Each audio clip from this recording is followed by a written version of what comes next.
Video के साथ हम आपको मैक्रो इकोनॉमिक्स का पूरा यूनिट पूरा का पूरा चैप्टर कवर करा रहे हैं शुरू से बोलेंगे। दोस्तों इस वीडियो के साथ हम आपको मैक्रो इकोनॉमिक्स का पूरा कोर्स कवर करा रहे हैं। इसके अंदर आप चाहे यूजीसी नेट की तैयारी कर रहे हो, पीजीटी इकोनॉमिक्स की तैयारी कर रहे हो, असिस्टेंट प्रोफेसर की तैयारी कर रहे हो या किसी भी स्टेट के पीसीएस इकोनॉमिक्स ऑप्शनल की तैयारी कर रहे हो, तमाम कोर्सेज में जो भी आपकी रिक्वायरमेंट होगी हम पूरी तरीके से कोशिश करेंगे कि हर तरीके के टॉपिक, हर तरीके की वीडियो हम कवर करने की कोशिश करेंगे। तो ये हमारी पहली वीडियो है और इसके अंदर हम जो टॉपिक कवर कराने वाले हैं वो है समष्टि अर्थशास्त्र का अर्थ के बारे में। दूसरा हम डिस्कस करेंगे कि समष्टि अर्थशास्त्र के कौन कौन से मुद्दे हैं जो डिस्कस किए जाते हैं, समष्टि अर्थशास्त्र का स्कोप क्या है, इसके अलावा समष्टि अर्थशास्त्र के विकास के कौन कौन से चरणों से होकर गुजरा हुआ है समष्टि अर्थशास्त्र, साथ ही साथ समष्टि अर्थशास्त्र की महत्वपूर्ण पुस्तकें कौन सी हैं। तो दोस्तों अगर आप हमारी एप्लीकेशन के माध्यम से ये वीडियो देखते हो तो आपको पूरी की पूरी वीडियो मिल जाएगी और यूट्यूब के माध्यम से हम आपको समष्टि अर्थशास्त्र का विकास के चरण आपको कवर करा रहे हैं दोस्तों। इसके अलावा इस टॉपिक के अंदर जो हमने नोट्स यूज किए हुए वो आपको हमारी एप्लीकेशन के फ्री स्टडी मटेरियल के ऑप्शन में जाके आप वहां से डाउनलोड भी कर सकते हो। तो चलिए स्टार्ट करते हैं आज की वीडियो को। समष्टि अर्थशास्त्र की वो शाखा है जो संपूर्ण अर्थव्यवस्था का एक साथ अध्ययन करती है। समष्टि अर्थशास्त्र का विकास कई चरणों में हुआ है। सबसे पहले जो विचार था वो था मर्केंटिलिज्म, जिसको हम वाणिज्यवाद भी बोलते हैं। हालांकि वाणिज्यवाद कोई प्रॉपर इकोनॉमिक्स नहीं था, बल्कि ये एक आर्थिक नीति थी जिसका पालन यूरोपियन कंट्री आमतौर पर करती थी। इसके अंदर क्या होता था दोस्तों कि इसके अंतर्गत जीरो सम गेम मान के चला जाता था, यानी कि एक देश का उद्देश्य अपने लाभ को अधिकतम करना था और वो मानता था कि संपत्ति लिमिटेड है, सोना लिमिटेड है, चांदी लिमिटेड है और एक देश का उद्देश्य अधिक से अधिक व्यापार करके उस चांदी और सोने को अपने पास रखना था ताकि राज्य समृद्धशाली बन सके। और जितनी भी व्यापारिक क्रिया होती थी उनमें राज्य का यानी कि सरकार का बहुत ही इफेक्टिव कंट्रोल होता था। मर्केंटिलिज्म विचारधारा यूरोप के बहुत सारे देशों में रही और यह शोषण पर आधारित थी। अगर आप इंग्लैंड की बात करें तो इंग्लैंड ने बहुत सारे उपनिवेश बनाए। भारत भी इंग्लैंड का उपनिवेश रहा है, कॉलोनीज रहा है। तो बच्चों इस कॉलोनी का बेसिकली पर्पज ये था कि भारत के अंदर जो संपत्ति है, दादाभाई नौरोजी ने भी तो बुक भी लिखी है ड्रेन ऑफ वेल्थ, इंडिया की जो वेल्थ है वो किस तरीके से अंग्रेज जो है वो ले गए अपने पास में। तो बेसिकली मर्केंटिलिज्म वही थ्योरी है जिसके अंतर्गत एक देश दूसरे देश पर कब्जा जाके करेगा और कब्जा करने के लिए वो बोलेगा कि हमारे पास पैसा है, हम आपको सुरक्षा देंगे, हम आपको एडमिनिस्ट्रेशन देंगे और बदले में सारी की सारी संपत्ति वो अपने देश में ले जाएगा और ये मान के चलेगा कि जिस देश की संपत्ति बड़ी है उसी देश का पास विकास होगा। तो ये मर्केंटिलिज्म थ्योरी है। मर्केंटिलिज्म थ्योरी के साथ साथ एक थ्योरी जो है वो फ्रांस और देशों में डेवलप हुई जिसको हम बोलते हैं फिजियोक्रेसी यानी कि प्रकृतिवाद। फिजियोक्रेसी एक तरीके से मुक्त पर आधारित है, यानी कि मुक्त व्यापार पर आधारित है। इसके अंतर्गत ये माना गया था कि सरकार को किसी भी तरीके से कंट्रोल नहीं करना चाहिए और हालांकि ये जो थ्योरी है ना फिजियोक्रेसी, ये बहुत ही छोटे इलाके में लागू हुई और बहुत छोटे समय के लिए लागू हुई और इसका ये मानना था कि केवल कृषि पे ही टैक्स लगना चाहिए, कृषि से ही सरप्लस क्रिएट होता है इसलिए टैक्स कृषि पे लगना चाहिए और सरकार का काम केवल और केवल प्रशासन को चलाना होना चाहिए, व्यापारिक क्रियाओं में इसको हस्तक्षेप नहीं करना चाहिए। तो बच्चों ये तो ट्रेडिशनल विचार थे। फिजियोक्रेसी से प्रभावित होकर ही एक नई थ्योरी डेवलप हुई जहां से स्टार्टिंग होती है इकोनॉमिक्स की, मैक्रो इकोनॉमिक्स की, उसको बोलते हैं क्लासिकल इकोनॉमिक्स, शास्त्रीय अर्थशास्त्र। तो दोस्तों क्लासिकल इकोनॉमिक्स जो है वो एक तरीके से पूंजीवाद का समर्थन करते हैं और इनका जो मर्केंटिलिज्म है उसका विरोध करते हैं। मर्केंटिलिज्म कहता है कि एक देश दूसरे देश से व्यापार करेगा तो व्यापार करने में एक को फायदा दूसरे को नुकसान होगा, लेकिन जब जो मुक्त व्यापार है, जो क्लासिकल इकोनॉमिस्ट है, उनका मानना था कि अगर दो देश आपस में व्यापार करते तो दोनों को ही लाभ होगा। इसीलिए ये विचार जो है वो बहुत लंबे समय तक डेवलप रहा, लगभग 200 साल तक यही विचार चला। इस विचार को Adam Smith, Thomas Malthus, David Ricardo, JBC, ये सब इनके प्रमुख अर्थशास्त्री हैं और इनका एक बेसिक जो फंडा है वो जेबीसी का नियम है जिसमें उन्होंने कहा था कि आपूर्ति अपनी मांग स्वयं अर्जित कर लेगी, जिसकी वजह से अर्थव्यवस्था में कभी बेरोजगारी की समस्या आएगी ही नहीं, कभी मंदी की समस्या आएगी ही नहीं और अर्थव्यवस्था में सरकार अपना हस्तक्षेप ना ही करे, सभी चीजें डिमांड एंड सप्लाई पर छोड़ दे, अर्थव्यवस्था अपने आप में कुशलता को पहुंच जाएगी। बेसिकली ये इन विचार का मानना था। इसके बाद एक नई विचारधारा डेवलप हुई तो दोस्तों शास्त्रीय अर्थशास्त्र के बाद और कींजियन अर्थशास्त्र से पहले एक नई विचारधारा और डेवलप हुई जिसको हम न्यू क्लासिकल या नव प्रतिष्ठित अर्थशास्त्रियों के नाम से जानते हैं।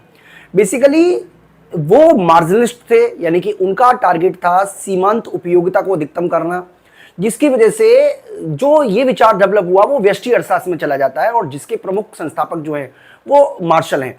तो मार्शल ने मतलब एक तरीके से आप कह सकते हो कि न्यू क्लासिकल अप्रोच जो अर्थशास्त्र की है वो मार्जिनलिस्ट अप्रोच है, जिसमें व्यक्ति के कल्याण को, व्यक्ति के लाभ को, व्यक्ति के उपभोग को अधिकतम करने की बात की गई है।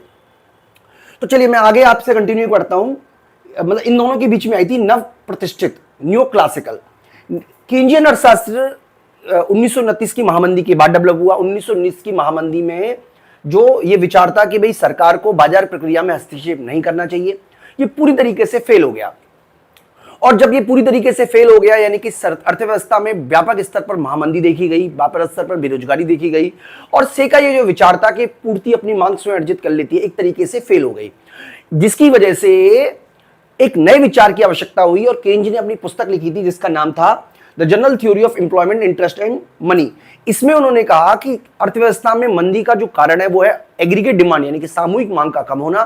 सरकार सार्वजनिक व्यय में वृद्धि के माध्यम से सामूहिक मांग के स्तर को बढ़ाकर पूर्ण रोजगार के स्तर को प्राप्त कर सकती है। और ये विचारधारा जो है वो बताती है कि बेरोजगारी जो है वो सरकारी हस्तक्षेप के द्वारा मांग को बढ़ाकर आसानी से पूरी की जा सकती है। केन्ज के विचार ने एक क्रांतिकारी विचार था, और केन्ज के विचारों के जो फॉलोअर हैं उनको बोलते हैं केन्जवाद, केन्जियन इकोनॉमिस्ट। केन्ज तो केन्ज है, केन्ज के बाद जो नई विचारधारा आई वो है केन्जियन इकोनॉमिस्ट की। और ये विकास, ये स्वर्ण युग है, क्योंकि इस युग में 1940 से लेकर 1970 के बीच का ये दौर रहा। इस बीच में सरकारों द्वारा व्यापक स्तर पर आर्थिक क्रियाओं में हस्तक्षेप किया गया, और अर्थव्यवस्था को बहुत तेजी से विकास सभी अर्थव्यवस्थाओं ने किया। यानी कि सरकार आर्थिक स्थिरता को बनाए रखने के लिए ये विचारधारा केन्ज के विचारों का पालन करती है, और सरकारी हस्तक्षेप के माध्यम से आर्थिक विकास और पूर्ण रोजगार को प्राप्त करने की बात इसमें करती है, और इसमें काफी हद तक सफलता रही। इस नीति के तहत सरकारें सक्रिय रूप से बेरोजगारी, मुद्रास्फीति और बाजार चक्रों के उच्चावचनों को रोक सकती हैं। यानी कि सबसे पहले हमारा आया, जैसा कि मैंने आपको बताया, वाणिज्यवाद, उसके बाद प्रकृतिवाद। प्रकृतिवाद के विचारों को हम बोलते हैं जो मुक्त व्यापार व्यवस्था, यानी कि पूंजीवाद। इसके अलावा क्लासिकल परंपरावादी अर्थशास्त्री। परंपरावादी के बाद आए नव परंपरावादी, नव परंपरावादी के बाद आए केन्जियन अर्थशास्त्री। केन्ज के बाद केन्ज आया, केन्ज के बाद केन्जियन अर्थशास्त्री। और केन्ज के जो ये विचार है ये 1970 के दशक में आके टूटने लगे, जहां पर सबसे पहले जो मिल्टन फ्रीडमैन है उन्होंने बताया कि भाई अगर आप मुद्रा की पूर्ति को बढ़ाते हो तो अर्थव्यवस्था को, रोजगार और आय के स्तर को प्रभावित कर सकते हो, लेकिन ये केवल अल्पकाल में रहेगा, दीर्घकाल में नहीं रहेगा। इसके बाद लुकास आए। लुकास ने कहा कि अगर आप मुद्रा की पूर्ति बढ़ाते हो तो क्योंकि व्यक्ति रैशनल है तो अल्पकाल में भी जीडीपी और रोजगार के स्तर को बढ़ाना पॉसिबल नहीं है। यानी कि इसका मानना था कि सरकार को पूरी तरीके से हस्तक्षेप नहीं करना चाहिए, जिसकी वजह से इसको न्यू क्लासिकल किया गया। न्यू क्लासिकल क्यों कहा गया बच्चों? क्योंकि न्यू क्लासिकल बेसिकली क्लासिकल विचारधारा के बेस पर ही आधारित है।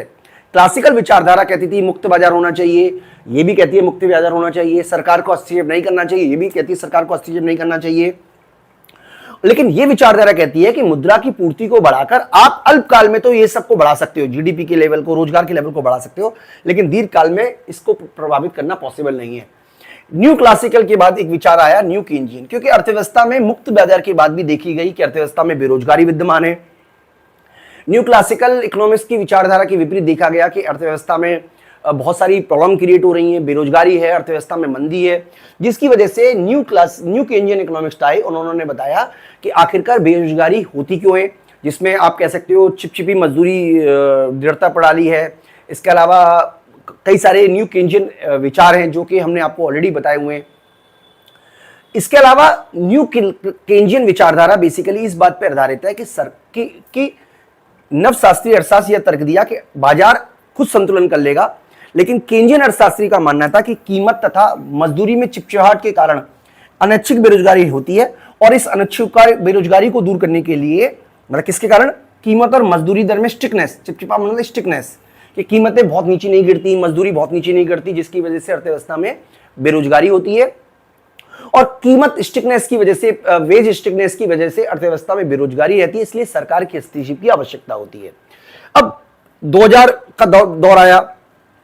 इस दौर के बाद वैश्वीकरण, तकनीकी प्रगति और अंतरराष्ट्रीय व्यापार के लिए एक न्यू मैक्रो इकोनॉमिक्स का एक नई विचारधारा अपना हुई।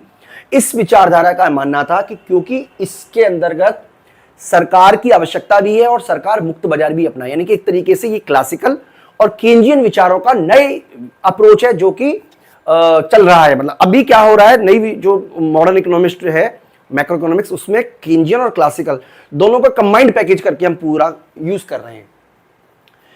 इसके अंतर्गत क्या हुआ, सरकारी, जैसे 2007-8 में आपको पता है डीप डिप्रेशन आया था, तो सरकारी हस्तक्षेप और वित्तीय विनियमन की आवश्यकता महसूस हुई।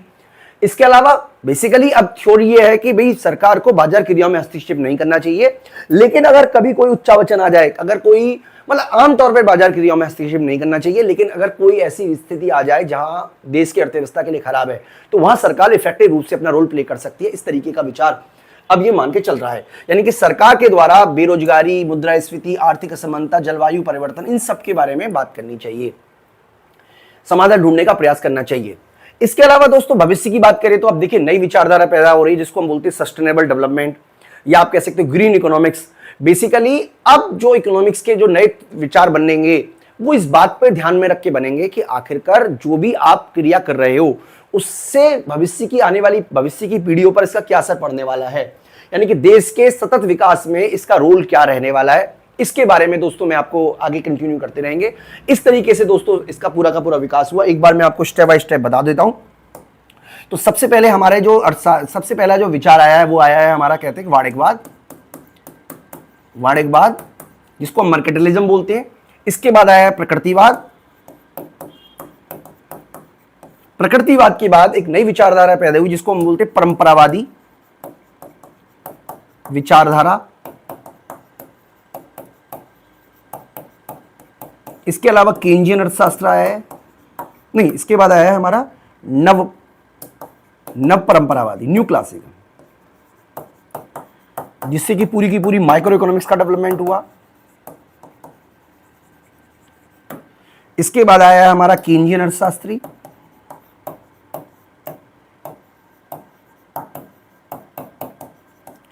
उसके बाद केंजियन विचारक आए, यानी कि जो केंज के विचार है फॉलोअर रहे। इसके बाद आया है हमारा, कह सकते हो नवीन परंपरावादी अर्थशास्त्र। नव परंपरावादी अर्थशास्त्र के बाद आया नवीन केंजियन।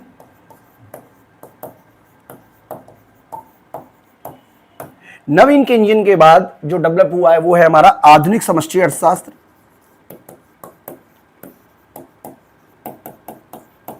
तो दोस्तों इस तरीके से मैक्रो इकोनॉमिक्स का पूरा डेवलप हुआ। अगर देखिए, अगर आप यूजीसी नेट की तैयारी कर रहे हैं, मान लीजिए आप यूजीसी नेट की तैयारी करने का प्लान कर रहे हैं या कोई भी कंपटीशन की तैयारी कर रहे हैं जो हायर लेवल पर है, तो आपको ये सारे के सारे विचार पढ़ने पड़ेंगे। हालांकि इन दोनों की इतनी आवश्यकता आपके लिए नहीं है, लेकिन ये सारे के सारे विचार आप पढ़ते हो या इस कंसेप्ट को समझते हो तो आपको micro, macro, international, public finance, तमाम चीजें आपकी कवर हो जाएंगी। यानी कि आपको ये समझना पड़ेगा कि जो अर्थशास्त्री अपने व्यू दे रहा है, कोई भी इकोनॉमिस्ट अपने व्यू दे रहा है, वो किस विचारधारा से जुड़ा हुआ है। जैसे लुकास की बात करें तो लुकास किस विचारधारा में आएगा। अगर आप एक बार ये समझ लिए कि लुकास का जो विचार है वो आएगा, आप कह सकते हो एक तरीके से नवीन परंपरावादी अर्थशास्त्रियों में, तो आप उसके व्यू को समझ लोगे। और क्योंकि आपको परंपरावादियों के व्यू पता है तो उसके विचार में, उसके माइंड में क्या चल रहा है वो भी आपको समझ में आ जाएगा। तो दोस्तों मैं उम्मीद करता हूं कि अगर आप ये वाली वीडियो ढंग से समझते हैं तो आप मैक्रो इकोनॉमिक्स के मुश्किल से मुश्किल कंसेप्ट को भी बहुत आसानी से समझ पाएंगे। इस वीडियो में इतना ही। Thank you. करता हूं कि आपको समष्टि अर्थशास्त्र का विकास से संबंधित आपको बातें पता चल गई होंगी। यहाँ पे कुछ एमसीक्यू क्वेश्चन है जो हम आपको सॉल्व करा रहे हैं और आपको इसका आंसर जो है वो मुझे बताना है। कुछ के आंसर मैं आपको बता दूंगा। जैसे यहाँ पे लिखा हुआ है कि मर्केंटाइलिज्म का मुख्य उद्देश्य क्या था। मर्केंटाइलिज्म एक ऐसी व्यवस्था थी जिसका उद्देश्य था संपत्ति और धन का एकत्रीकरण करना, यानी कि वो सोने चांदी को ही सबसे महत्वपूर्ण देते थे। ये हम ऑलरेडी पढ़ चुके हैं। तो सबसे पहला निर्यात को कम करना और आयात को बढ़ाना, ये ऑप्शन था, ठीक है, मान लिया। लेकिन उससे भी ज्यादा उद्देश्य था सोना, चांदी और अन्य बहुमूल्य धातुओं का संचय करना, यानी कि ये उनका जो मूल उद्देश्य था वो ये था। इसके अलावा फिजियोक्रेसी का सबसे महत्वपूर्ण सिद्धांत क्या था दोस्तों। फिजियोक्रेसी में जो महत्वपूर्ण था वो कृषि था, यानी कि इस सिद्धांत का ये मानना था कि कृषि को ही केवल अधिशेष प्राप्त होता है। तो दूसरा पॉइंट आपका ये वाला ठीक बैठता है। अगला जो आपको बताना है वो है कि किस विचारक ने general theory of employment interest and money पुस्तक लिखी। तो दोस्तों बहुत ही फेमस किताब है और जो कि लिखी हुई है जे मैकेन कींच के द्वारा। चौथा क्वेश्चन है मौद्रिकवाद का मुख्य विचार क्या है। मौद्रिकवादी का मुख्य विचार है कि मुद्रा आपूर्ति को नियंत्रण से आर्थिक स्थिरता प्राप्त होती है, बाजार स्वतंत्र छोड़ देना चाहिए। तो दोस्तों इनका है कि मुद्रा आपूर्ति के नियंत्रण से आर्थिक स्थिरता प्राप्त कर सकते हैं। मौद्रिक अर्थव्यवस्था का सबसे महत्वपूर्ण विचार दोस्तों यही वाला है, ये वाला।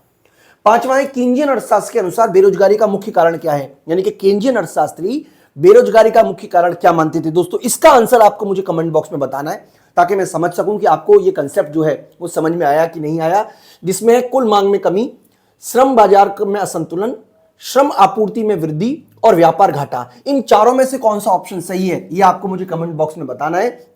जो सही आंसर है उसे मैं पिन कर दूंगा दोस्तों, और मैं उम्मीद करता हूं कि आपको कंसेप्ट अच्छी तरीके से समझ में आया होगा। Thank you.